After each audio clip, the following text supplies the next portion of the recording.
every single time. Firefighter breathing smoke and flame. Teacher in a class calling every kid by name. And don't forget the hands that clean, the ones who work behind the scene. Trash gets picked, lights stay on because of folks that just push on. Salute to service, hear the stories unfold of heroes young and the brave and bold. From chalkboard lines to the engine's roar, to the garbage truck and the grocery store. American born with hearts ablaze, fist in the air as the eagle sways. They don't wear capes but they save the day. So we salute to service the American way.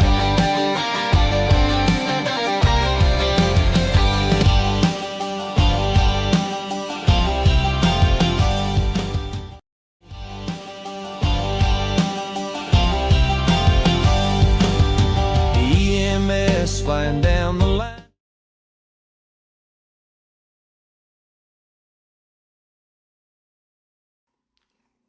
And my co-partner here is Mr. Tater.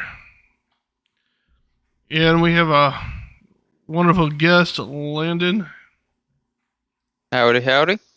So, special tribute for 9/11 here. It's been 24 years. Can you guys believe it's been 24 years since 9/11 had its happen? Seems like yesterday. Yeah. I don't know about you, Tater, but I still remember almost everything I did that day, my senior year in high school. For the most part, most of it, yeah. So, and we got a guest here, Mr. Landon. He is a EMS. Unfortunately, he was not alive yet when 9/11 happened. So he got to learn about it in school. I'm pretty sure his parents was able to tell him some stuff about 9/11 too, if he asked. Definitely. Yeah. All right, I'm gonna pull up Mr. Decoy because he's been sitting there so nicely in our waiting room. What's up, Decoy? Hey, how's it going, everybody? So, do you remember 24 years ago today? What you all did? I remember exactly where I was when the first plane hit the tower. Yep. I remember exactly what I was doing when the first plane hit the tower. Yeah, same here. So we talking about doing this for 9/11, and it keeps bringing back a song, a country song that a lot of people should know. I don't know if we're allowed to do it, but Alan Jackson, "Where Were You When the World Stopped Turning?" Yeah. That's been kind of running through my head all day because I work at a school, and today was basically, all the history teachers were doing 9/11 stuff. We did a moment of silence from 8:46 to 8:47, which was 8:46 was when the first plane hit the first World Trade Center. So that song's been stuck in my head all day. I know one song I used to listen to, especially on this day, is from Toby Keith, Angry American, or I can't believe it's something like that, but it's a really good song that he sung for 9/11. Because a lot of singers started making a lot of patriotic songs shortly after that happened. Hey, real quick, Boogie, you need to disable your ads because it's cutting 90% of what we're saying out. What the hell? Yeah, Twitch has thrown 3 ads on me since we started. Yep. Oh my god. Screw these ads. Why? Alright. I will fix that.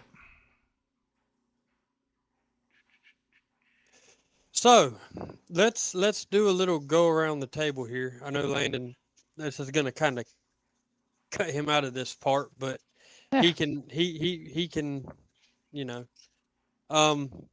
where were you and what were you doing on 9/11? What events transpired for you that day leading All right, up they should to be off and now. then after and then after 9/11. Decoy, we'll start with you, bud. What? I was remodeling a room. I was repainting a room, and I was in Oklahoma, and the temperature was still a little warm, so I was getting an early start on the room because it was a sunroom.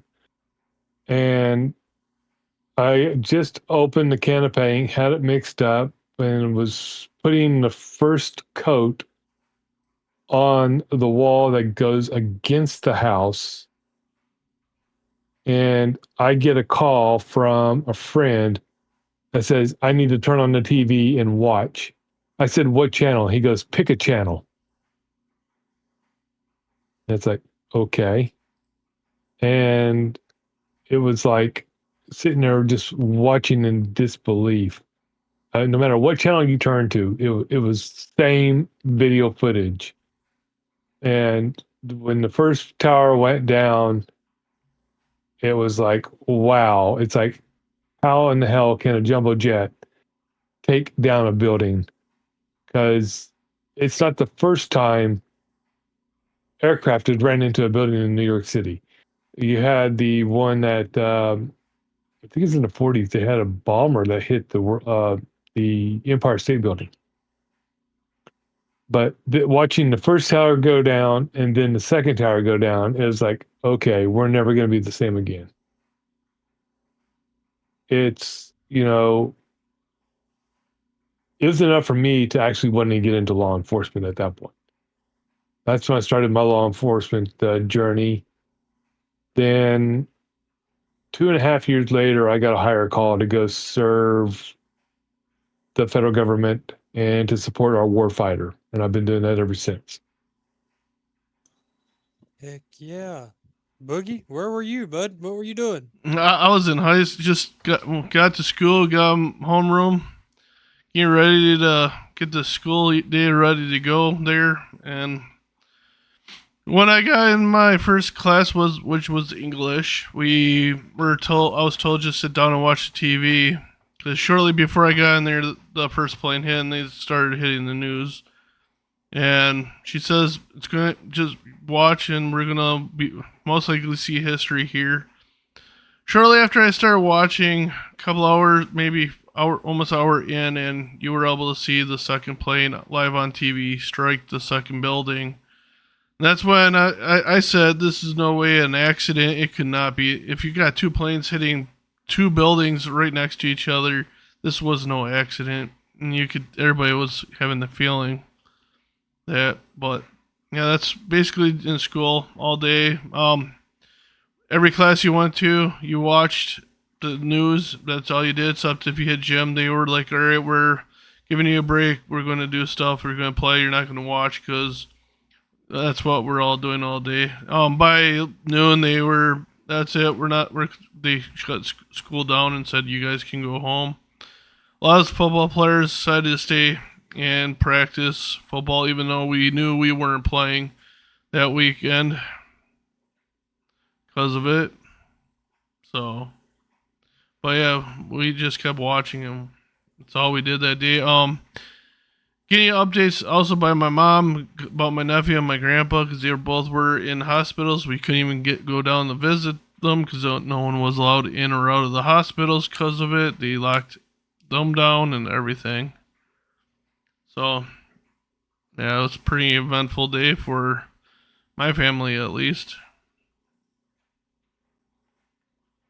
So, Landon, when did you start learning about 9/11? Oh God. That would have probably. I think we touched. I want to say we touched American history and probably. Of course, I had known about it since I was young and all that, but I think when we first really dove. I can't even say we really dove into it when I was in school because most of my high school education and all of that was American history up to, I think the furthest we ever really got up to was the mid 1900s. I don't think we ever really got past or up into the 80s or even into the 1980s. So I don't even think we hit. Because I know for us in school, like hitting 9/11 was as a topic to talk about in school was more of a if we have time for it at the end of the year. So I don't think I ever really did get true formal lectures on any of it. All right. I mean, I found out from, of course, my parents and all that. And then, just internet access and watching some of the videos, the memorial tribute videos, all of that. I know, like, when I was in middle school and all that, we did moment of silence and all that every 9/11 for it throughout high school, elementary school, all of that. And it was kind of explained to us on the day, but I mean, there was no real in-depth education on the whole day and everything. All right. Cool, I got a question for you. What did your city do a year later after all this went down? Did they do any kind of thing for it? Back in Oklahoma, not really. Ours was more the April 19th bombings from 95. That was more that hit home because that was there in our state. And I even remember where I was when that happened. Because I actually felt the explosion and I was over 100 miles away. But 9/11 there, it's a little different from, where I'm at now. Because now I'm outside the DC Metroplex area and everything else. And of course, the Pentagon was hit. A lot of people were actually killed and the actual Pentagon. And the people, of course, up in Pennsylvania where they crashed the plane and everything else. But up here, almost now. It's like we do the moment of silence. They do, of course, Twitter's lit up like a Christmas tree for like all the government agencies and everything else about the never forget and everything else. And I used to post on Facebook all the time, talking about how cowards can, fake their way into getting a pilot's license and flying planes and crashing them into buildings and everything else. And it's like, it really strikes a nerve with me on how, we can, let these people come over, but yet, we kind of have to, give them the kid gloves, but, now it's more scrutiny. But before, it was just like, come on in, we'll let you get a V2 card and, go, do this, go do that, go do this. But now it's a little more scrutinous, which it should be. And thinking back of all the people who luckily missed their flight on any one of those flights on that day and are still with us and being able to talk about, why they may have missed their flight or whatever, but still thinking about everybody that was on those planes, everybody that was in those buildings at the time, and all the first responders, especially, I think it was what, truck 118? Was that the famous truck from New York City that ran up the entire flight of steps trying to get to those people? I believe so. Okay, I mean, parts of that truck, I believe, is in the Smithsonian. Because that truck was like totally destroyed when the building collapsed and everything else. I still remember some of the horrific videos watching people fall from, the World Trade Center. I don't recommend anybody going out and picking those out or anything, please don't. I know it's history, but some of it is just hard to watch. Just kind of do like I do, and I do a moment of silence, for each one of the towers in the Pentagon, and just think about who was lost, why they were lost, and what happened. Because our world changed that day. Yep. All right, I'm gonna pull BB up here since he's been waiting nicely now in there. What's up, BB? What's up? So, do you remember what you were doing that day 9/11 happened?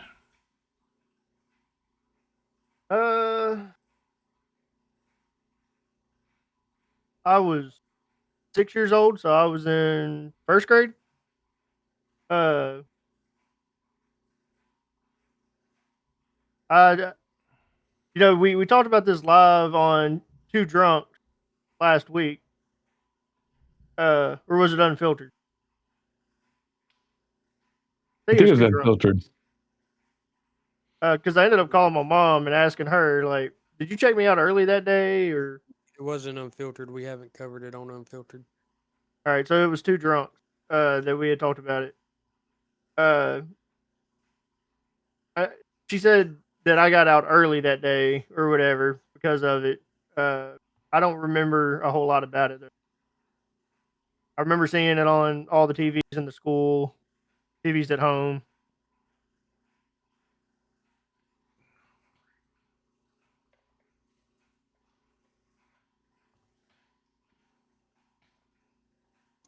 So, I have and Boo, you'll have to make it where the sound can be heard. We're not going to go through the whole thing because it is freaking 7 minutes long. But I have a clip of some of the air traffic control, some of the ATC, the radio traffic that actually transpired that morning as 9/11 unfolded. So I am going to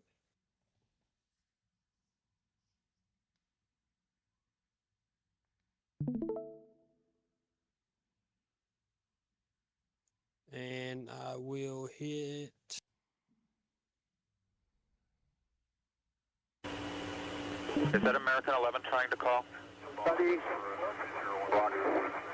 we have some planes. Just stay quiet and you'll be okay. We're turning to the airport. 15 Southwest, that's Ono going to Hampton. And who's trying to call me here?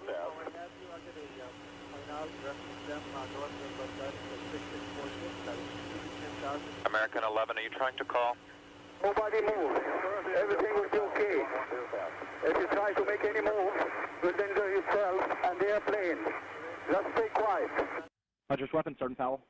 Hi, Boston Center, Team U. We have a problem here. We have a hijacked aircraft headed towards New York, and we need you guys to, we need someone to scramble some F-16s or something up there to help us out. Is this real world or exercise? No, this is not an exercise, not a test. Okay, hey, hold on 1 second, okay? Yep.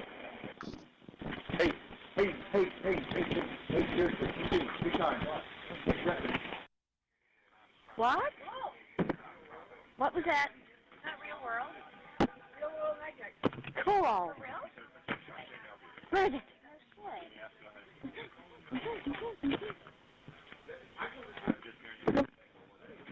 Who called you? Boston? Yep. Blah, blah, blah, blah, blah. 83821. Open line.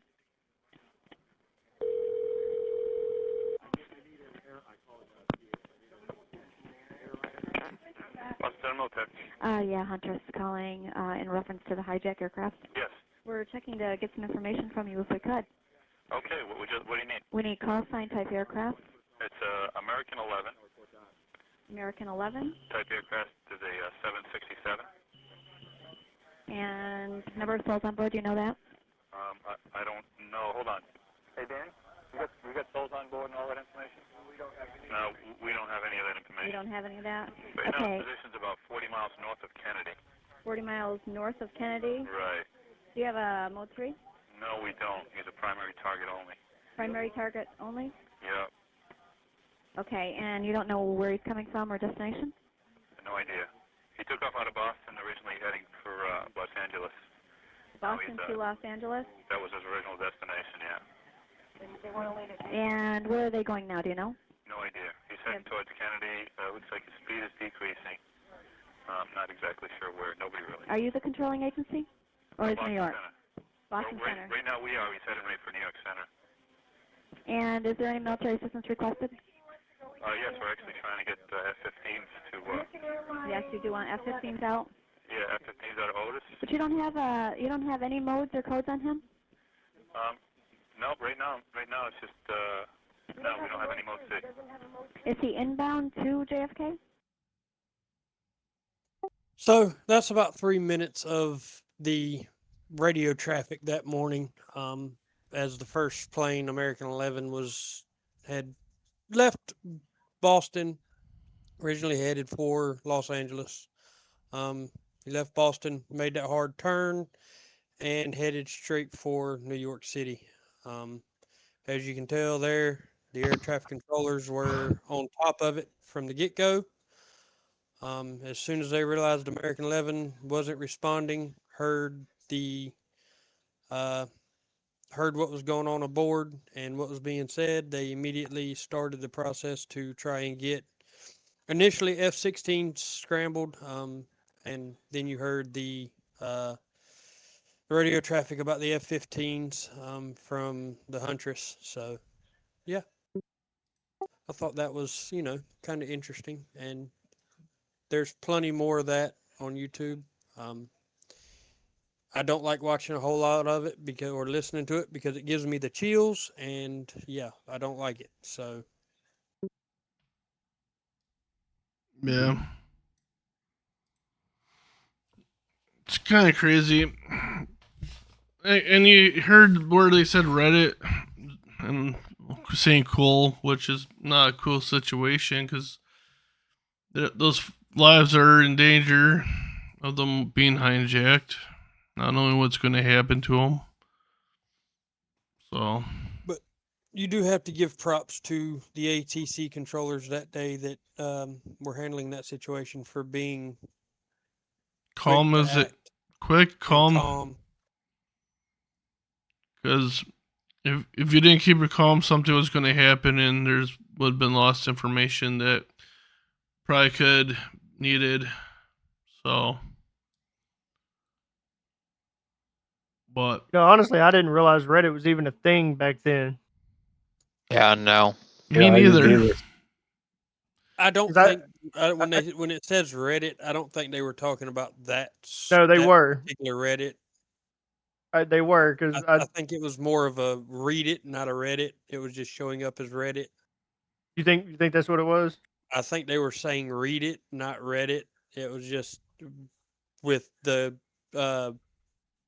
You're probably right. With the subtitles trying to take what they were saying and put it on the screen. I think the subtitles kind of messed it up because I don't think any air traffic controller at that point would have been talking about Reddit, and Reddit wasn't a thing until 2005. Yeah. And, so you're right.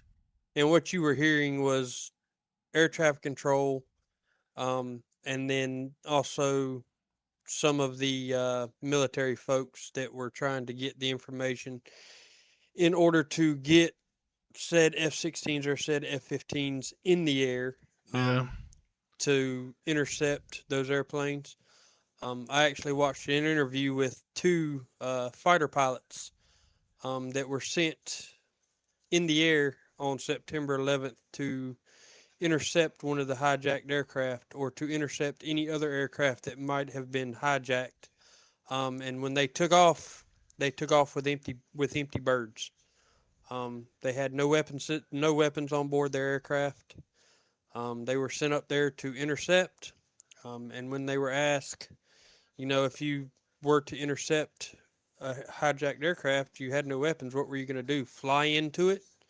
And both pilots said, if that's what it would have took to stop it, then yes, we would have flew our F-16s into a passenger plane to take it down. Yeah, because that happened lovely at 8:24 a.m. where they were trying to communicate that Ahmad Atta presses the wrong button to broadcast instead to the air traffic control, unwillingly alerting the controllers to the attacks minutes later. Attention again makes unwitting transmission to ground control. So it shows that they didn't even remember what buttons they're supposed to push to just talk inside the plane and not broadcast out. Well, them guys went through flight school here in the U.S., but the flight school they went through was for private pilot. It was nothing to do with commercial planes. Right. So they Right. went from a private pilot's, taking a private pilot's course flying Cessnas to hijacking a 767 commercial airliner, which everything in a 767 It's is different. nowhere close to No. anything that you're looking at in a Cessna. Well, so because of 9/11, airports tightened up on security and stuff throughout all of that. But I feel like there needs to be more vetting when it comes to a pilot license. There is now because of Yeah, there is. Oh, there is. because of 9/11. It is a lot harder now to get your pilot's license than it was then. There's a lot more background stuff you have to worry about now that you didn't have to back then. God, I say back then like I'm 100 years old. You are. You're not as Yeah. old as the one below me, but Yeah. But I mean, it was 25 years ago, so I mean, it's not a super long time, but at the same time, Quarter of a century. yeah, next year will be quarter of a century. Which is really weird to think about. Yeah. Because then you got 8:30 a.m. The World Trade Center comes to life. Everything's starting to wake up. People starting to get their jobs going, and all that. So I love how you said the World Trade Centers start to wake up like anything in New York ever sleeps. Yeah, right. No, Yeah. Wall Street or that area, like the World Trade Center, it's not as busy, 24 hours like the rest of New York City. I mean, there is a little bit of a lull time and everything because market open and market closes. Because you got to remember, this is before after market trading and online trading and everything else. So it was still like everybody rushing in, and the last scene of Trading Places where people duking it out on the actual floor. And you got to remember what the World Trade Center was. It was literally that. It was World Trade. So Yep. there were organizations in there from all over the world to do trade either with or from America. So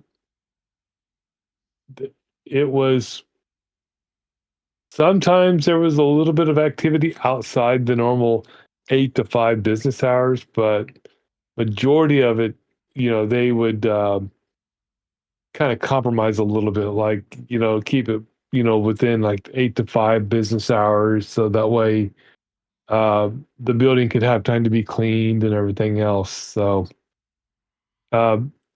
it was pretty much on a 8 to 5 type schedule. So yeah, it was right when people were starting to file into the actual buildings.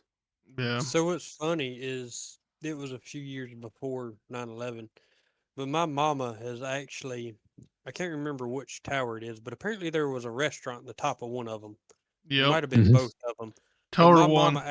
My mama actually had it was either lunch or dinner in that restaurant at the top of the tower. She worked for a company that sold marble and stuff that they imported from Spain, and they had a show in New York City. While they were there, they went and had a meal at the restaurant in the top of one of the towers.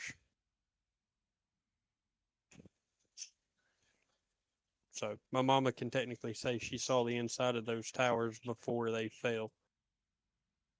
So Yeah. to kind of touch back base on the license in 2001 or prior to September 11, 2001, you just needed flight time and knowledge requirements. And back then, foreign nationals were able to obtain one with little to no restriction. As of now, you still had to obtain a third class medical certificate, but now you have to be a U.S. citizen or TSA approved, which is something that was different then. You didn't have to be either of those. Well, you got to remember, we didn't have TSA until September the 11th. Yeah, TSA was post September 11th, wasn't it? Yeah. Yeah. But it's just weird how we allowed people that weren't U.S. citizens to come to the United States before 9/11 and able to easily learn how to fly a plane. Well, you got to think about it. Like even now in today's world, an illegal when they get a job here, majority of the time they're paid under the table. They're paid in cash. So it's similar. It was similar then to where they just go in, pay cash to take lessons right then and there, and cash talks. You don't have to fill out paperwork. Yeah, if you're willing to pay a lot. And something to the point of the license, where Boogie said it's funny how they allowed, those guys to come and get a license here. You think about every day the number of planes that come in to this country from overseas, flown by pilots that are licensed, commercial pilots that are licensed from another country. Mm-hmm. They don't hold an American pilot's license. They hold a commercial pilot's license from whatever country they're flying out of. So, I mean, those guys could have easily got licensed in their own country and, done it that way. I mean, they didn't have to get a license here in order to do what they done. Well, and even today, it's, think about it. I hope it never does, and I hate even saying it, but I mean, it could happen. That same thing could happen today, even without somebody getting their pilot's license in this country. Yep. Well, now you've got like Microsoft Flight Sim, which they actually use. That could be accredited towards your flight hours. I think they only allow like 8-10 hours towards your 40 for that.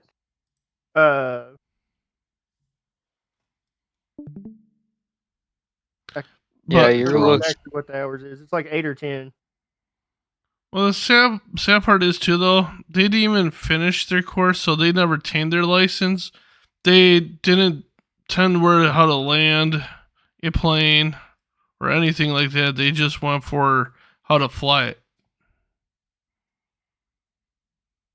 Well, that's what I'm saying. Now you got Flight Sim that shows you how to fly these planes.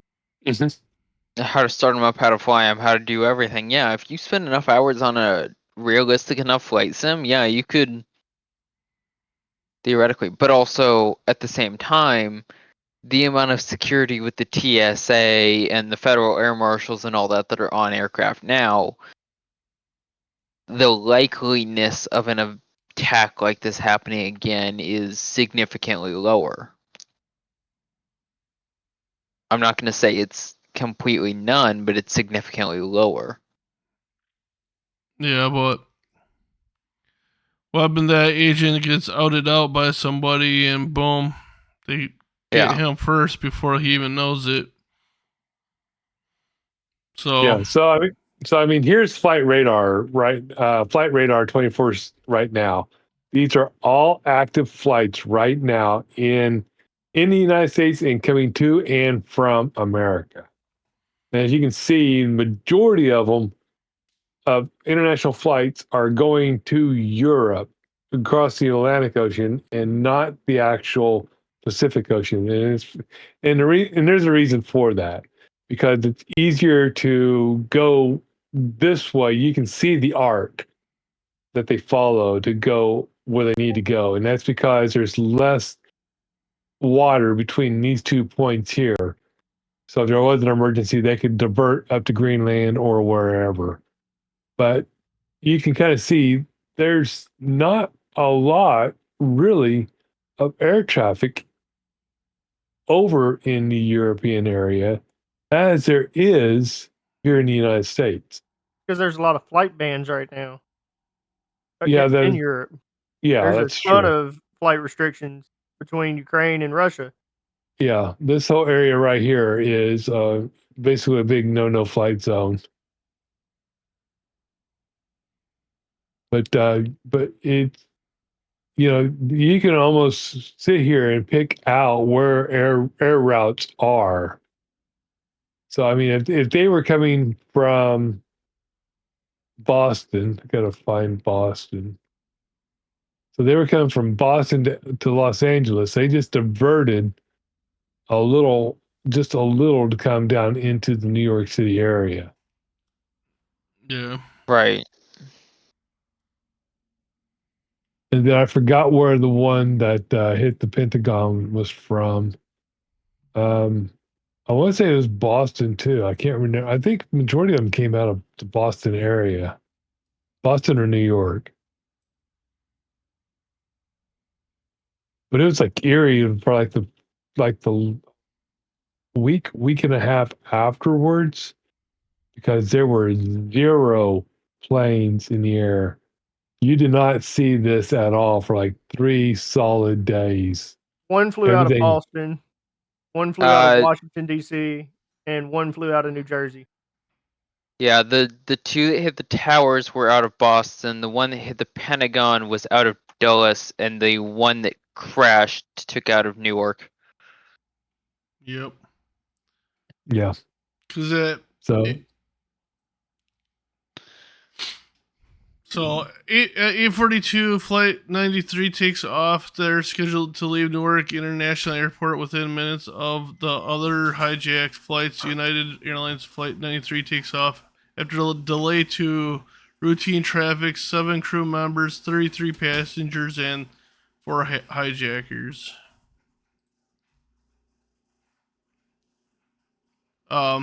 Are on board to San Francisco bound flight, which is filled with 48,700 pounds of fuel, which is a lot of fuel because they're looking at that long of a flight to make sure they had enough to, if they had to divert in the air for a while, because you never know what could happen when you get to near your destination. They might have to divert for a while, set up in the sky. So, Yep, because not only did they have enough fuel on board to make the flight itself, but they had enough fuel to where if they had to hold pattern when they got to where they were going, they had enough fuel to hold pattern for such amount of time. They had enough fuel to hold themselves on the ground until they got to take off if they got delayed while on the ground. So, yep.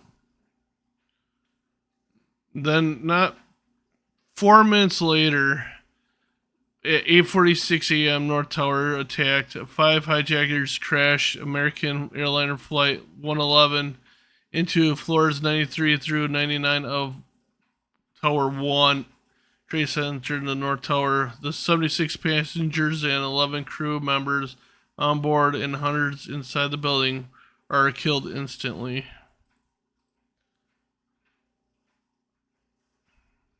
The crash severs all 3 emergency stairways and traps hundreds of people above the 91st floor.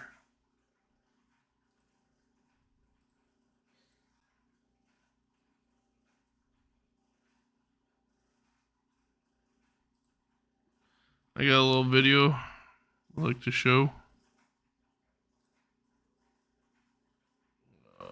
Share screen. yeah, give me 1 minute. I'll be right back, y'all. All right. So here I can also show it on here so it can be easily seen. But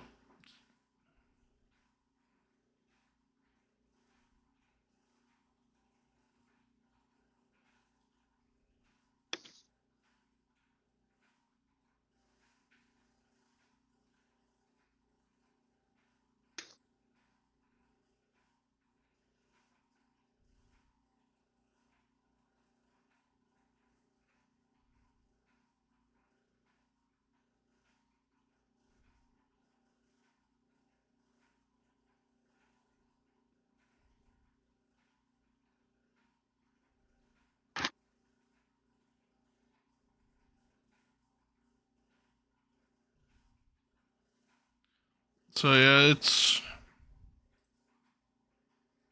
The pretty calmness cra- in that woman's voice. right. Like most people would be freaking the hell out. Especially after you said it was a very loud boom to it.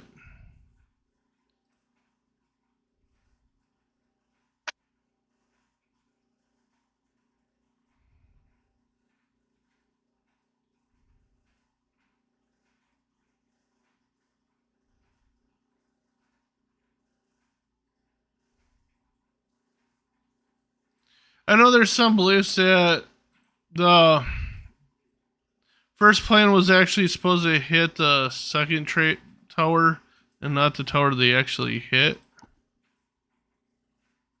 But no one really knows if Flight 11 was. Well, actually, if they did, what target they had for each one. But it's crazy how that happens like that. Some people say there's no way it could have been a big Boeing airliner that hit that. They're saying the hole's a little too small for it be one of those kind of planes. It had been a smaller plane that hit it. Which, I don't know. I don't get. There's a lot of conspiracies about 9/11. Yep. Yeah. So you'll hear all the government planned it, they staged it, hired these Muslims to do it. It's like, No matter what, a lot of people lost their lives that day, and that's what Yep. matters. Right. so. But it's just crazy how they do that. And then 846 responders mobilized and North Tower evacuation begins. And then you can hear fire trucks screaming down 7th Avenue. At 8:50, our president was alerted while visiting an elementary school in Sarasota, Florida. Sarasota, Florida. The U.S. President George W. Bush is informed that a small plane has hit the North Tower. Bush and his advisors assume that the crash is a tragic accident. Which, there's a video of Bush reading the book that he was reading at that elementary school, and them telling him that the plane had crashed into the building. Yes. There's a video of that somewhere. I have he saw just that. stopped. When Air Force One took off from Sarasota, Florida, they took off with the intentions of taking the president to a secured area, and Bush was like, don't think so. Yeah. I mean, they did end up taking him to one of the secure bunkers. So at 8:55 a.m., South Tower declared secure. Your attention, please, ladies and gentlemen. Building 2 is secure. There is no need to evacuate Building 2. If you are in the midst of evacuation, you may use the re-entry doors and the elevators re-entry doors and return to.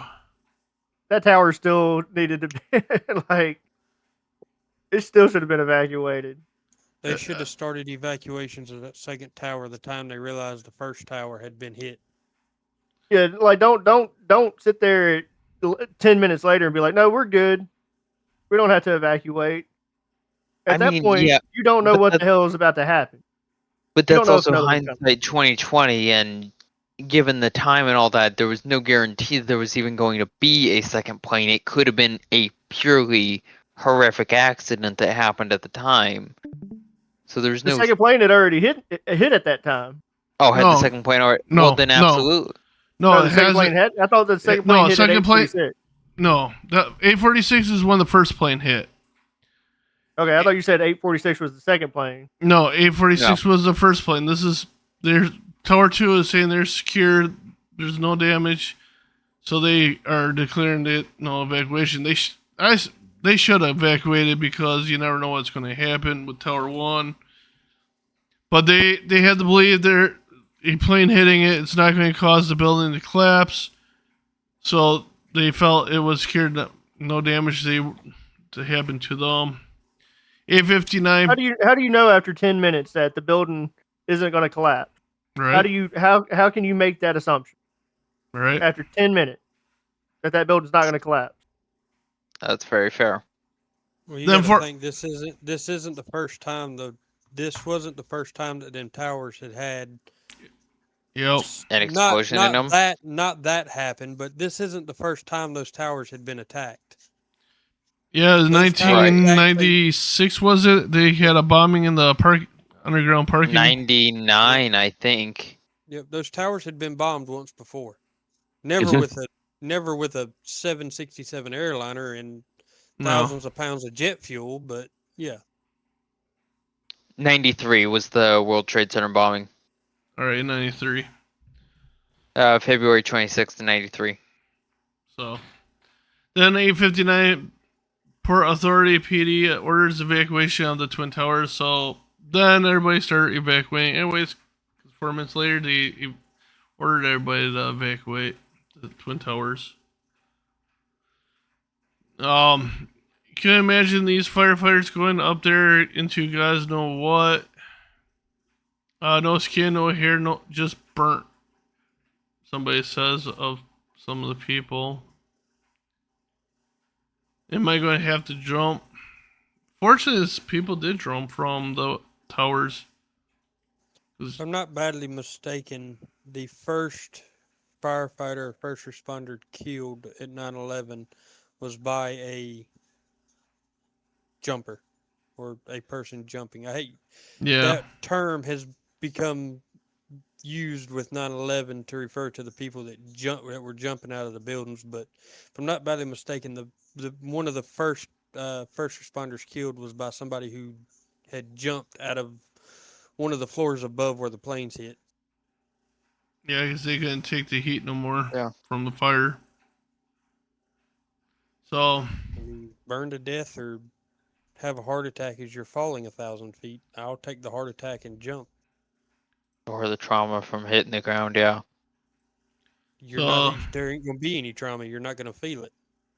9 a.m. on board flight 175 earlier at 8:52 a.m. A flight attendant, I was like, Lee Robert John Fringman has reached a United Airlines operator in San Francisco, California, and reported a hijack underway by 9 a.m. Passengers Grant Ace Bailey, Peter Burton Hansen, and Brian David Sweeney have called family members. So they called, let him know that they were on a hijacked plane. At that point, you're getting right with God. Yep. You're saying probably your goodbyes to your family because you don't know what's going to happen.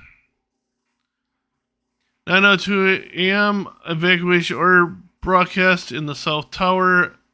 May I have your attention, please? Reporting this message. The situation occurred in Building 1. If the conditions weren't on your floor, you may wish to start an orderly evacuation. You may wish, like it's an option. Yep. That was an announcement made by the Port Authority, Fire Safety Employee via the South Tower Public Address System.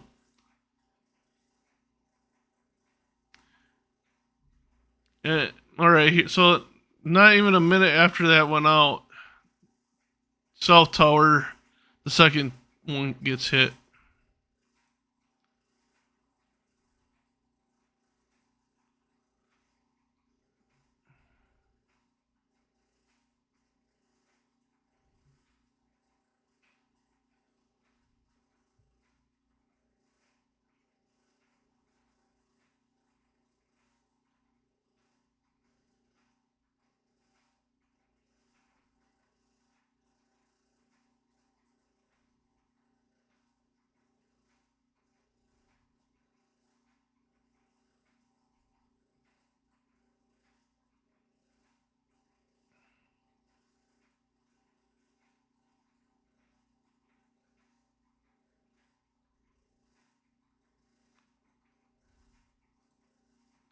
The thing is, too, when the second plane hit, what some of them were showing up saying that it was.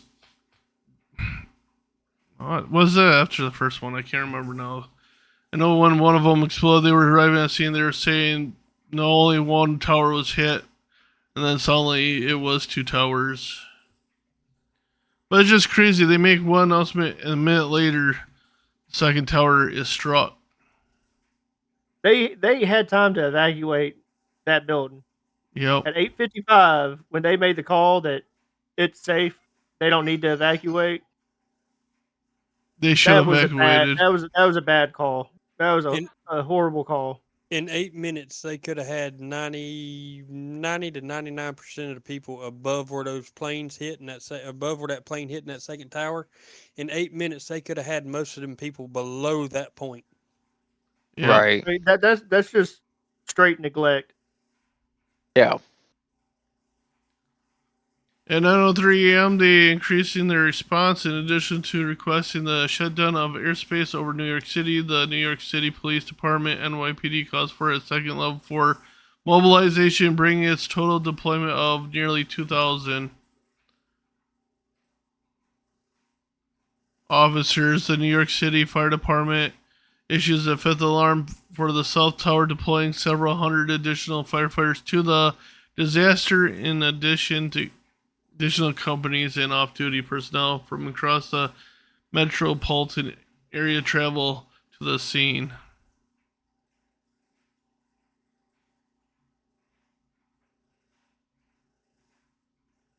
At 9:05, informing the U.S. President while visiting an elementary school in Sarasota, Florida, U.S. President George Bush learns from the House Chief of Staff, Andrew Cord, that a second plane has crashed into the World Trade Center.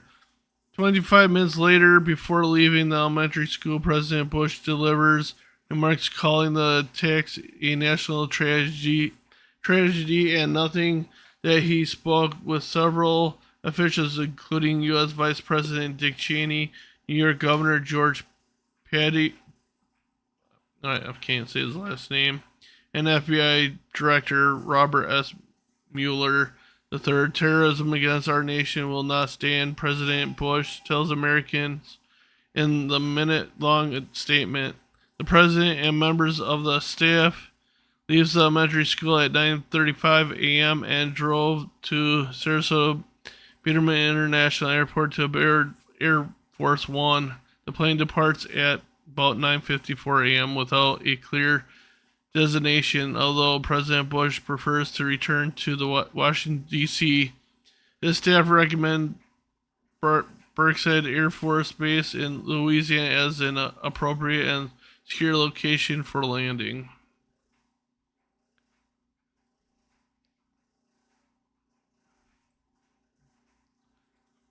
At 9:05, the New York mayor arrives to the NYPD command post. So now you got the mayor on scene, seeing everything that's going down. And at this point in the news, you're probably seeing people go down and all that. Jumping out of the windows, because you could see people jumping if you were watching the news. I heard another classmate goes, "What's those things that's like falling down from the buildings?" And Teacher goes, "Those are people jumping because they're afraid of it for their lives of burning to death or that." So, but it's just crazy how you go start your day and this is what happens.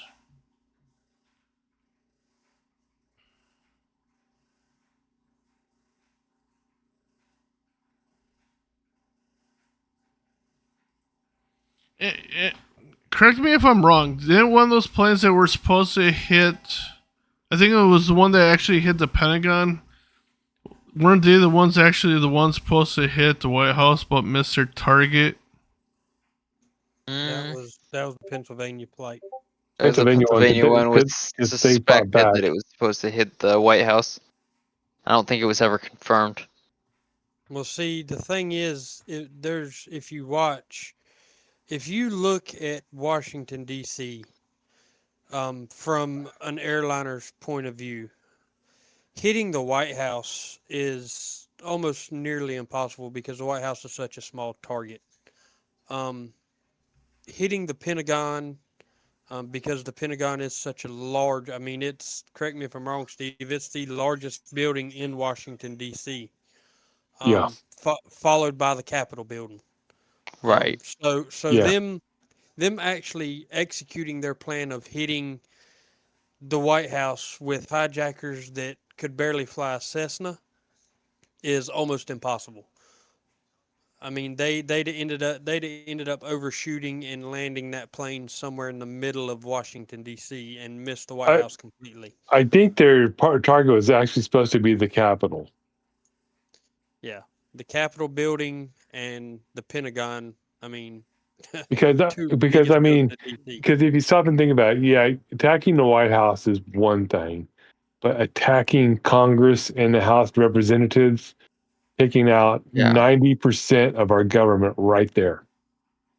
Yeah, because if I'm correct, it said it missed its target and it made its own new target of the Pentagon, or that they were saying. I mean, hitting the Pentagon. I mean, that can to a point cripple our military just by hitting the Pentagon. If you hit the right spot, yeah. Yeah. So at 9:37 a.m., attack at the Pentagon. 5 hijackers crashed American Airlines Flight 77 into the Pentagon. The 53 passengers and 6 crew members on board perished. The crash and ensuing fire kills 125 military and civilian personnel. So, fortunately, with the Pentagon one, it wasn't as big of a killing as it was in New York, with all those thousands that were there. I love that comment there under the 937 Yeah. attack the Pentagon. Do me a favor for the rest of the day. Work beneath your desk. That just gets me. Gotta have some humor in there. Johnny Yates, Yeah. U.S. Army. At first, I thought I blew up the fax machine, and then I realized it wasn't me. Yeah.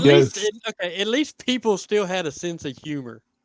I got to give them props for that. And with what was going on, at least there were people that still had somewhat of a sense of humor. It's because they weren't in that direct line where it got hit, because that building's wider than it is tall. Like that building's massive. Well, you have to remember, it's also like an onion. So, you've got the first row, then you got separation, then you have a second row, then you have separation, then you have a third row, then you have separation, fourth row, separation, then finally the fifth row. Yeah, but didn't the plane not totally hit inside the building either? Part of it was still outside when it crashed. It made it through 3 of the 5 rings of the Pentagon. The tail section of the aircraft was still intact, hanging out of the building. Yeah. So that's only because they pretty much had to land the motherfucker to get it to go in the building. So everything, everything from the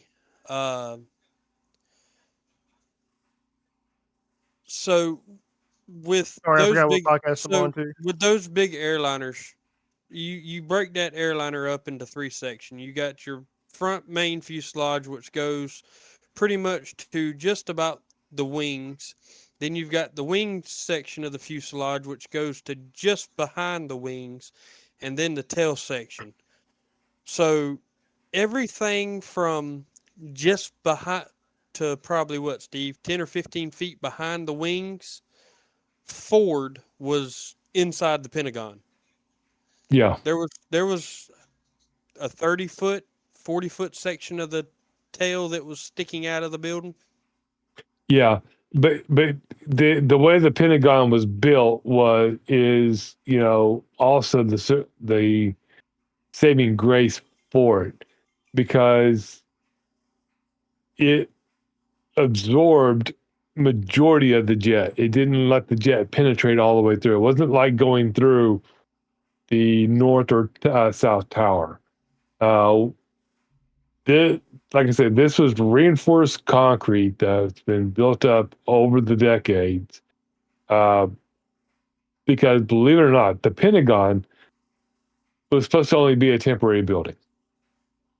The Pentagon was not supposed to be our DoD leadership. It was only supposed to be record keeping for World War II. After that, those records were supposed to be, either put into the archive or destroyed, and then the building was supposed to be demolished. But that changed when they, with the Secretary of War and everything else, they said, no, we need a permanent location, so they built that. Yeah. And fun fact, there is a restaurant in the center of the garden in the Pentagon. Do you know the name of the restaurant? Nope. Do you? You want to take a guess, Tater? Oh, I know it. I've been there. It's called Ground Zero. Yeah, okay. That's Ground kept coming to mind, but I couldn't. Yeah, it's called Ground Zero because if somebody wanted to attack a dirty bomb or whatever, that's the biggest place that they're going to truly aim, because they know if they take out that building, they're going to take out everything. Yeah. So at 9:42, Federal Aviation Administration (FAA) grounds all flights. I feel they should have grounded all flights shortly after the second tower being hit. Why take it to almost an hour later to finally ground all airlines? Okay, so you're looking at a timeline that says 9:42 FAA grounds all flights. I can guarantee, and I know what show I'm on, I can guarantee you the FAA was in process of grounding flights way before 9:42. Oh yeah. That's probably when all flights were notified you need to ground. The FAA did not wait until 9:42 to say, okay, guys, it's time to start. Let's start grounding flights. No, they were grounding flights as soon as they got confirmation that the first plane had been hijacked. Yeah. So yeah, this is kind of misleading, because when they say that the FAA grounds all flights, okay, what they're truly saying is there is a ground stop. Okay, they're not going to allow any more flights in the air. That's when they made the call at that point, no more flights. And then they started telling the other ones that are in the air, find your nearest airport and land immediately. Set your airplane down at an airport big enough to hold you. Yep. And for some of those planes, it was very close. So, then 9:45 a.m. Evacuations begun at the White House and our U.S. Capitol, where the House of Representatives and Senate are in session. Throughout the morning, officials across the country are in process of closing buildings, bridges, and other public spaces. That should have been evacuated after the second tower was hit. Again, misleading, because I guarantee you evacuation started in those buildings way before 9:45. Mm-hmm. Yeah. This timeline, yeah, it's giving you a time of saying this is when they started, but it again is misleading because It might be leaders just a in rough, could be DC a rough estimate too, because they might not leaders in remember. leaders in DC did not wait until 9:45 to say, all right, guys, those of you that run this country, let's start evacuating. Yeah. And then you got about 9:50 a.m. 911 calls coming from 93. 37 telephone calls are known to have been made from hijacked flights 93, most placed from the rear of the plane. One of the last calls is maybe a passenger, Edward P. Felt, who uses his cell phone to avoid distraction. By 9:50 a.m. flight 93 is flying so low that he succeeds in reaching an emergency operator in nearby Westmoreland County, Pennsylvania. So, fun fact about Flight 93: the passengers actually had that plane taken back, and could have. The only reason that the passengers of Flight 93 died was because by the time they got control of the airplane back, the hijackers had already had the plane in a nosedive headed towards the ground, and by the time they got to the cockpit, the plane was already too low and they couldn't get it back up. Yep.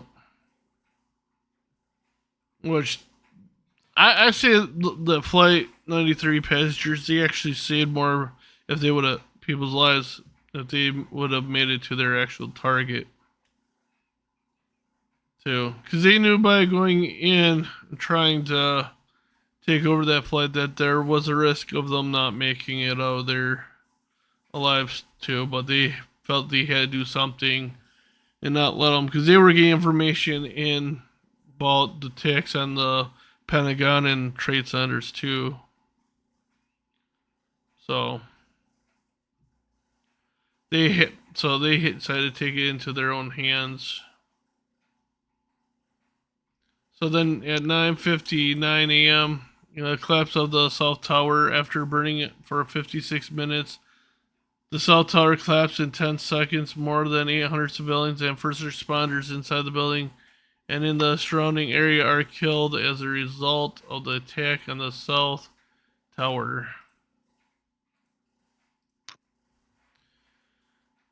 I've never been in an earthquake, but I can imagine that what it's like, said a Diane DeFrost, Bunker Bridal, and Ruth at North Tower, 89th floor.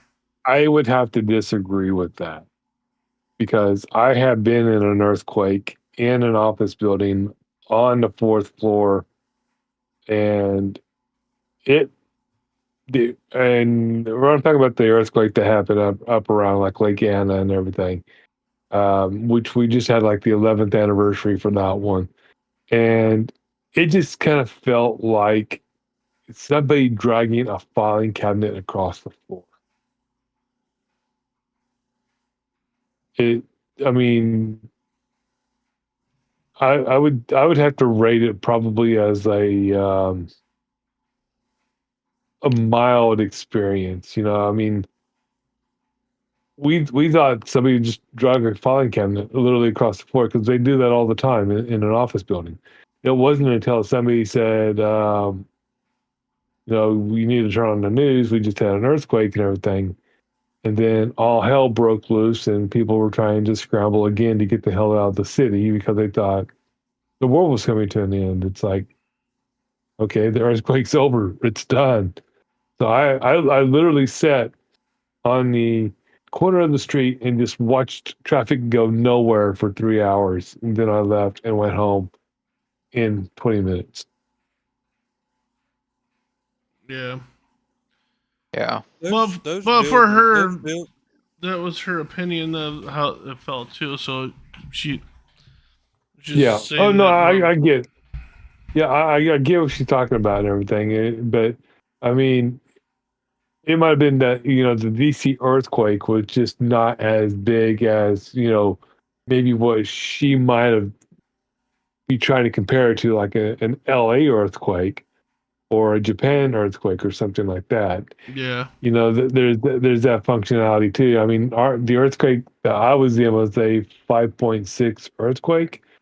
So I mean, that's not a small earthquake, but it's not a big earthquake either. Yeah. Equally comparing earthquakes to like the Three Little Bears.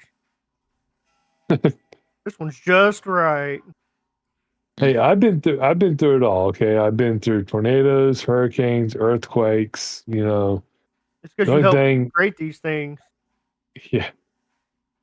And those Hey. buildings like that, especially in earthquake-prone areas, they're built to withstand them to a certain extent. Some, yeah, some are, some aren't. Within reason. Yeah, I mean, they just now got done repairing, like within the last 4 years, the National Cathedral, from the earthquake. So I mean, it takes a while to get some of them. Yeah. And see, you can see a picture right there, of the actual Pentagon on how it's built like an onion. To when each one's quarter, you got your sections there. So like each side literally has three in a way, and the way that it came in, that there's separation in between also. Can I If you point look out at the two yellow fire trucks sitting down there that are meant to be on an airport runway? yes, they are there because the SAM airport that's at the Pentagon. Yeah. So at 10:03 a.m., the crash of the Flight 93, 4 hijackers crashed Flight 93 in a field near the town of Shanksville in Somerset County, Pennsylvania, after passengers and crew stormed the cockpit. The 33 passengers and 7 crew members on board perished.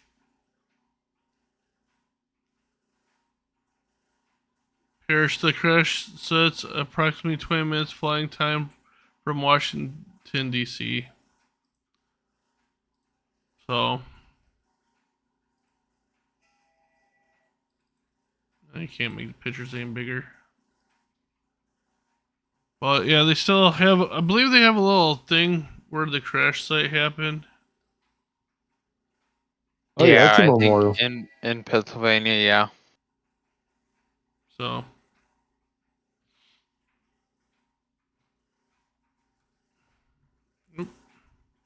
then 10:15 a.m., the collapse of the Pentagon ring. A damaged section of the Pentagon west-facing outer ring collapses around this, which is not amazing. You're going to have some because how hot everything was burning. Right. And then you got the theory as well that the fuel doesn't burn that hot enough to melt steel or that's in these buildings. You don't know what could really cause it to make it hot enough. So there's other facts that's in there that could have caused it to burn really hot, where it could start melting. Right. So jet fuel burns at approximately anywhere between 800 and 2500 degrees Fahrenheit. It typically burns around the 800 to 1500 degree range, but it can burn as hot as 2500 degrees. So what's the temperature do you need to get steel to start melting? Right around 3000, isn't it? So the melting point of steel typically ranges from 2,370 degrees to 2,800 degrees, depending on its chemical composition and the presence of alloying elements. So the fuel could get hot enough where it could start making the steel melt, and weaken where it could start coming apart. That jet fuel would have burnt hot enough to weaken the steel, not necessarily melt it, but weaken it. And then you add in the other stuff in the other fuel in these buildings that when that plane hit it actually caught on fire. The inside of a house, when a house catches on fire, the inside temperature of a house fire is normally right around 1,500 to 1,800 degrees, if I'm not badly mistaken. Yeah, I believe it's around That there. sounds about right. Yeah. It did not actually melt the steel. It just severely weakened it. And then you have like all the different weight and everything else on top of the steel.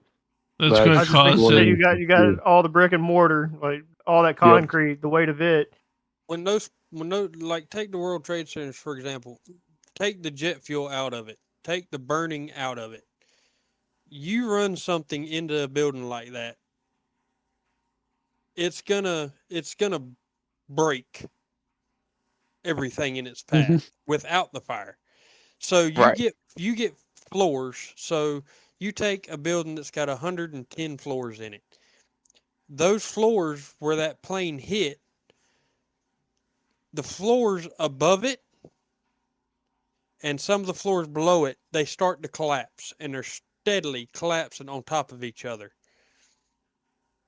With the heat of the fuel burning, once you stack so many of those floors on top of each other, the weakened steel is not going to hold it, which is what causes the building to, in turn, fall down. Yeah. And you You got look, some. you look. The World Trade Centers were what, Steve? 100 and how many floors? 100 and 121, 121, yeah. so you I figure want to say. 121 floors at 10 foot of floor, because the average floor is about 10 feet. So you're talking well over 1,200 foot of building.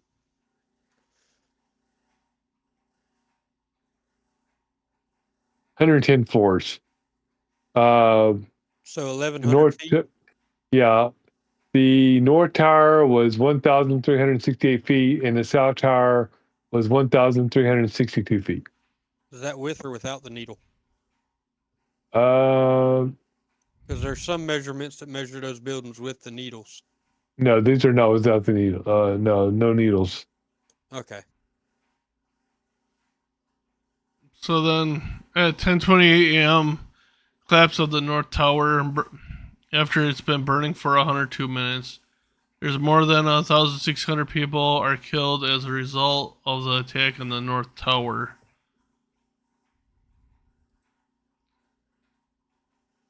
So. Yeah, you're probably right, Dram. The steel expands as it gets hotter, which probably warped the structure. Yeah, you're right. Yep. Well, stop and think of it this way also. You got temperatures that are reaching temperatures that are almost in the same as a forge. And when you bring steel up to a hot temperature and you don't quench it like you should, you actually change the molecular structure of the actual steel. It's like annealing that steel all over again. So you truly weaken it more. Even if it's a hardened steel, you can weaken it really, really quick just by getting it up to that temperature. And so since they weren't actually able to get water or any suppression on that fire, all it's going to do is just continue to weaken that steel. Exactly, yeah. So it continues on. 12 a.m. New York City mayor orders evacuation of Lower Manhattan. And then USA airspace, I'm pretty sure it had been closed before 12:16 p.m. The last flight still in the air above the continental United States lands in 2.5 hours. U.S. airspace has been cleared as of an estimated 4,500 commercials and general aviation planes have landed. That's freaking quick to land almost 5,000 airplane. Oh, yeah. Yep.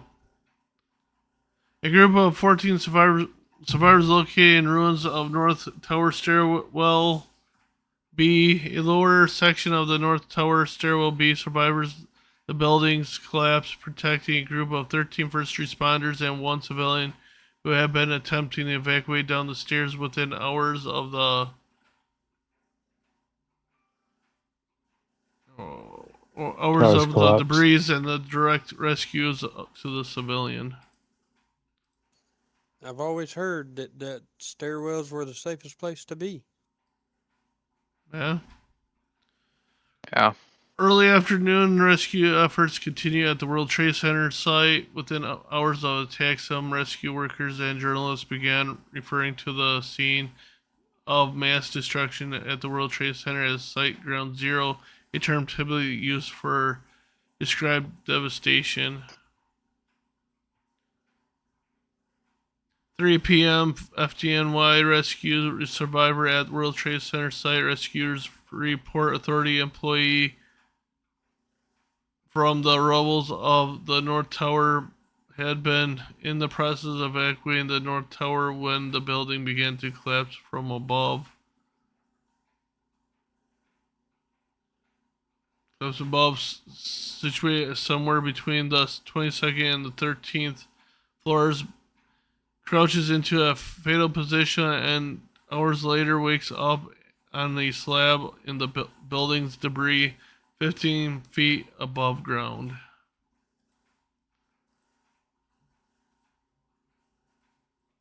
And it's a shame too, because people that actually survived this are actually dying from causes of these buildings, of this attack still. Because of the cancer and all that they There was got. there was over 10,000 people affected. Yeah. Not including the people that were killed in it. Yep. Yeah. Collapse of 5:20 p.m. Collapse of 7th World Trade Center. After burning for hours, 7 World Trade Center collapsed. The 47-story tower had been evacuated earlier, so there were nobody in there one at the time it went down. At 8:30 p.m., our president addressed the United States from the White House. The fact that someone was down there alive that you just want to grab him and just hold him and pull him out was the Detective Anthony from the NYPD. Rescue workers locate trapped Port Authority PD officers around this time. Rescue locates PAPD Officer William Germano and Port Authority PD Sergeant John McLaughlin injured but alive in the debris of the World Trade Center. The free officer, and after 3 hours of dangerous tunneling, where Sergeant right here, McLaughlin Callie. rescue will take another 8 hours. Workers will extract the 18th survivor, Janelle Guzman, from the afternoon of September 12th. She will be the last person rescued. So, only 18 survivors after all those buildings collapsed was able to be pulled out of that building.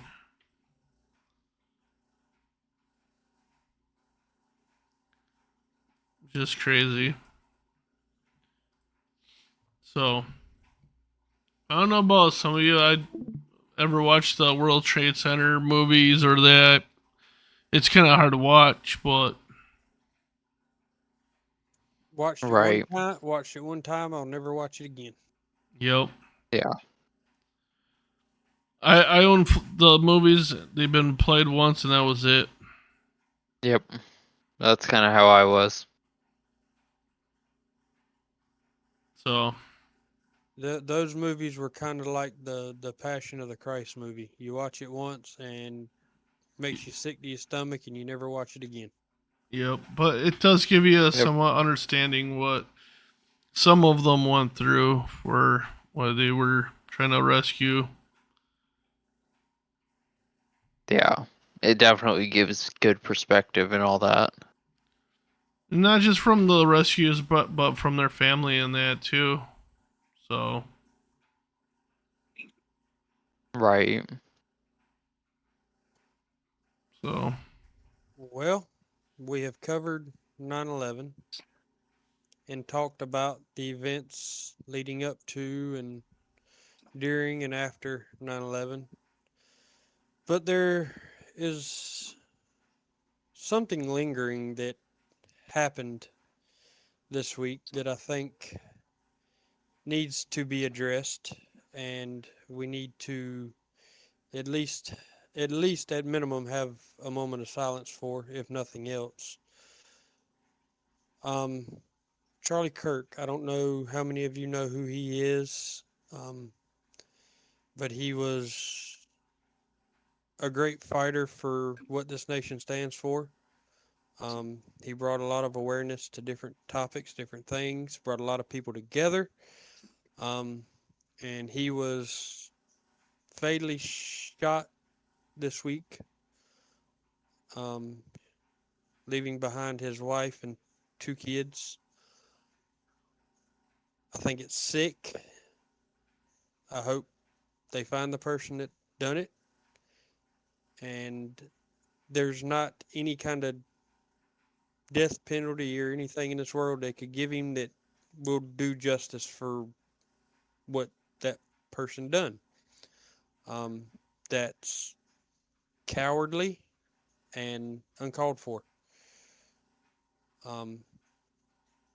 I read earlier in a news thing that I was looking at that a person who a lot of people don't like, don't care about, if what I read is true,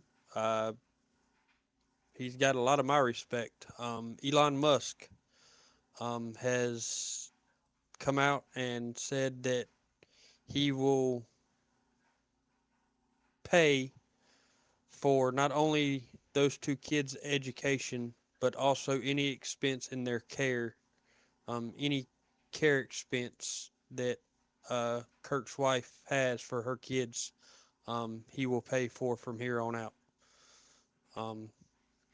So if he carries out with that and carries through with it, Mr. Musk, good on you. You have my respect, dude, if you do that. That's Yep. quite the It's the quite the noble great thing to do. Yep, noble thing to do. That's the American way. Yeah. I Elon think Musk Pre- won't I, have to take care of them though. That's I think President Trump. generational wealth right there. He's got Charlie Kirk was worth like $12 million. I think President Trump has also joined that bandwagon of helping the family if they need it. Because Kirk was a close, I guess, friend of President Trump. So President And I'm Trump sure has also made his feelings on the whole situation very well known. He was an activist for Trump. So That's why he created Turning Point USA. Yeah. Partially why he created Turning Point USA. And Yeah. somebody can correct me on this, but didn't they say that they had the shooter in custody too? They released the Yeah, second one. They had one, and then they released him. Got another one, released him. He's still on the run. Because the last I had heard is that they arrested somebody like immediately after. I can tell you what's going to happen. Immediately after. I'm going to predict the future. This is what's going to happen. They're not going to catch him. He's going to take the coward's way out if he hasn't already, and he's going to shoot himself. He has. I guarantee you, he already has. Because he's too much of a coward. If he doesn't kill himself, he'll do suicide by cop. Yep. Yeah. Yeah, absolutely. There's He's not going to go to prison for it. There's no way he's spending life in prison. I think what's driving me nuts right now about this entire situation is that a lot of people there are the people on the left that are completely insensitive towards this, and you literally have people celebrating that this occurrence happening. Yep. That's sad. Right. Which is absolutely wild to me. How you Which can should- celebrate someone's death. Which should never happen, yeah. There's things that needs to happen to those people too, but I'm not gonna, Just because you don't like somebody, just because you don't like somebody or their beliefs, like move forward. Oh well. Yep. Yeah, I mean, like, if you don't like somebody, that is completely on you. Just why would you wish death and all that upon somebody like that? Especially when he's doing what his amendment rights were, and he didn't debate. He would debate you, but and prove some of yourself wrong, but he would not force his beliefs on anybody. His beliefs was his, and he wouldn't force it down on anybody to take it what his beliefs were. He let you have your own belief. He was showing that you can have your own thoughts and your rights to say how you feel and how it all was. It's not where he was making you take his beliefs. And there was a comment that I had seen earlier. There was a screenshot of someone's post right after he was murdered, and it was, "How do you like those Second Amendment rights now?" Like that, just stuff like that is just absurd. And that's crazy to me, because these people that are saying this are so quick to blame the gun. It's the gun's fault. But last I checked, none of the guns I have in my house have killed anybody on their own, or ever will kill anybody on their own. No gun will kill anybody on its own. Guns just don't kill people. Somebody has to be pulling that trigger. With the exception of the issues with the current P320, yeah. Holding, dropping, doing that weapon has to be in somebody's control. I mean, okay, so the gun has issues, but that gun can't kill somebody if it's not loaded. Yep. Fair enough. Somebody had to load that gun. So if you know the gun's got issues, don't put a bullet in it. It won't kill nobody. Fair enough. Like I told my coworker, there was a joke I heard one time that a comedian said. He says, guns don't kill people. Husbands who come home early from work do. Yep. You know, Yeah, there's another one out there too. It's like, the best way for gun control is not to drop your beer. Exactly. There you go. But quit blaming the gun. Start blaming the people using the gun, committing the crime. Quit blaming the gun. The wild thing is, I can guarantee you that most of these people that are given this act of violence with guns are the people that are also on that same side as we need to limit guns. You know what I mean? Yep. You need to have more control, more safety measures in place for your Second Amendment right. But it's those same people that are using these guns. Something that was wild to me too was what was being talked about before he was murdered. Literally talking about mass shootings and his viewpoint on those. How many transgender mass shootings has there been? And then how many mass shootings does he feel that has been since 2000 or in the last 10 years? Which his response was, are you asking to include like gang violence and such? And they're like, no, just mass shooting. That is nuts to me that he was killed during that portion. That's why it got me thinking, was that one the talking part of getting it set up for it to happen? Because some people are posting videos, what's with the guy with the hat behind Charlie Kirk? He thinks by him touching his hat was the signal, all right, time to shoot. But you're going to get all these people that conspiracies about it. It's going to start chirping in. Maybe this and this and this. There's already plenty. Yep. But like I told some of my coworkers though, if they're going to keep blaming guns, I'm right. Guns kill people. My spoon made me fat. My car drove me drunk. My car drove itself and killed the person, not me. I was just there. I mean, if you got a Tesla, it could do that. Yeah. Some BMWs do it. But if you're going to sit there and say, well, it's a gun, all right. Well, then it wasn't my- me my that wife's pulled the car- trigger. I was holding it. It just shot itself. My wife's car has that lane assist, and it'll make you look like you're drunk on these backcountry roads. My wife, Yeah. my wife's van. You can set the cruise control, take your foot off the gas, and it will actually, if somebody in front of you stops at a stop sign, it will stop itself. When they go, it'll go with you. Yep. It'll give I you have the that. gas. So, Well- yeah, you don't have to touch nothing once you set the cruise control. You gotta remember, back in the 70s, Ford killed more people than guns did with the Ford Pinto. Just tap the back None- bumper and the damn thing. None of us know explodes. about the '70s, Decoy. You're the only one that knows about the '70s. Yeah, but we all know what a Pinto is, or at least Yeah, everybody Yeah. knows that. we all know what a Ford Pinto is. And you know how Yeah. dangerous they are just by touching them. Wasn't that all of our parents' first cars? Hmm. Except for always- Decoy. I've always wanted It was to his first find. car. I've always wanted to find a Pinto, fix it up, and then put it in my front yard as a yard ornament. Because I doggone sure ain't gonna drive it. I'm gonna have it towed to the shop, have them fix it, have it towed back to my house, and have them drop it in my front yard. I don't think you can find one anymore. I think they've all been crushed. So you're gonna put a Pinto in place of a tractor? No, I'm gonna put the Pinto there, and then I'm gonna put the tractor bucket on top of it to hold it down. Because if you don't have something holding it down, it'll blow away. No, that's enough. straight up still, bro. It ain't going nowhere. You're good on that. Yeah.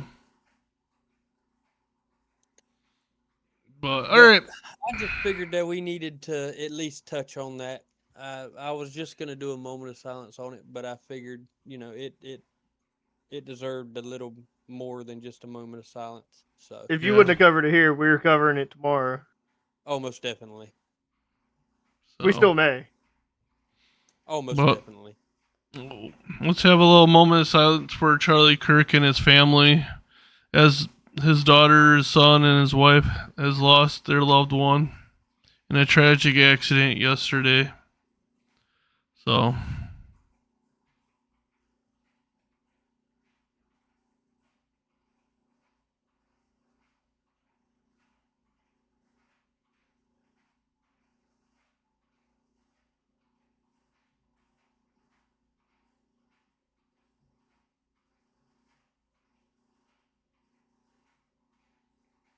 all right.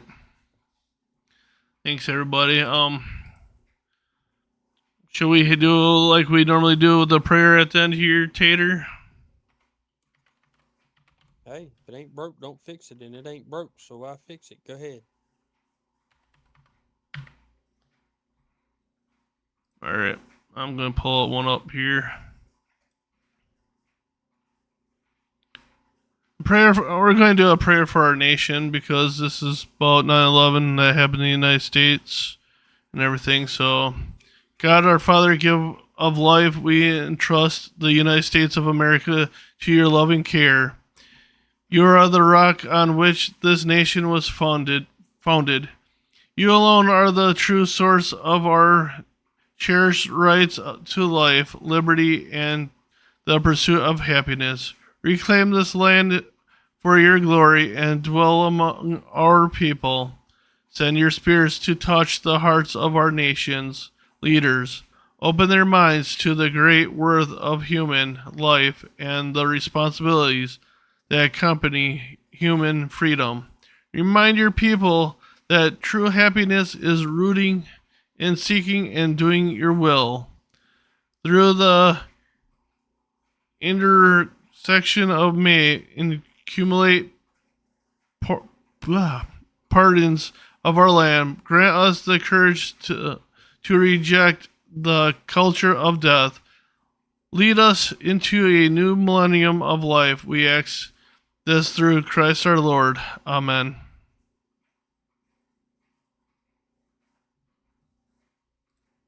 So, but we're going to call it there, ladies and gentlemen. Thank you for joining us in today's special broadcast of Salute to Service for our United States of America here with 9/11 happening in New York, Pennsylvania, and Pentagon. we'll hope to catch you guys again in the near future. So till then, take care. Have a good night, guys. Be safe. Crackling mic on a Saturday night. Coffee hot, that flag still inside. Boogie and Tater with the red, white, blue, tipping their hats to the proud and true. From boots on the ground in desert sand to the hometown cop with a steady hand. Sirens wail, but they stand tall, answering duties, never failing call.